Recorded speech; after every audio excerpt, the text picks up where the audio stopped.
There is a high societal cost to bad economic policy, and right now, Albertans are paying that very high cost. Families and communities all across this great province of mine are struggling through some of the worst economic times Alberta has seen in at least a generation. We're seeing a doubling in EI claims, and estimates say there are at least 100,000 people out of work.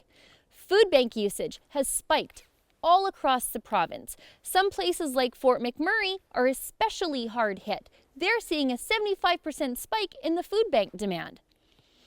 Homeless shelters like In From the Cold in Calgary have seen a 130% increase in need for their services since this time last year. Property crime is up by 18% in Edmonton, and violent crime is up by 12% since this time last year. Theft from oil patch sites is on the rise, and now there's a sudden surge in suicides in Alberta, jumping more than 30% in the first half of this year.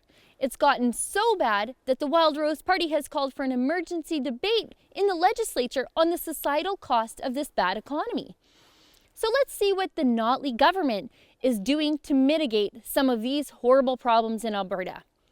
Well, they're making everything that we grow or move cost more with a carbon tax. It's basically a PST on everything that struggling Albertans need to buy. They're making food cost more by piling on union-style labor costs onto farming operations with Bill 6. They're scaring off oil and gas investment with a risky and completely unnecessary royalty review.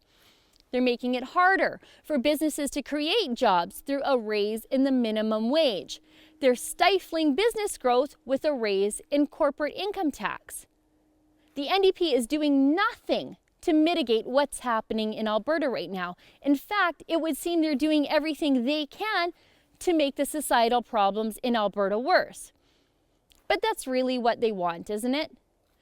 I think the NDP think those blue-collar farmers and oil patch workers are really what's wrong with Alberta. Those farmers, ranchers, and rig hands are the kind of people who could carve out their success in Alberta with just their ingenuity, their two hands, and the sweat on their brow. Career union activists and barista academic types resent this very thing about Alberta.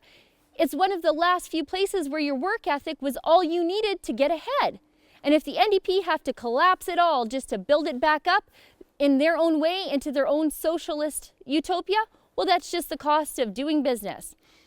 Alberta families are just collateral damage, sacrifices on the altar of Al Gore and big government control. For TheRebel.media, I'm Sheila Gunn Reid.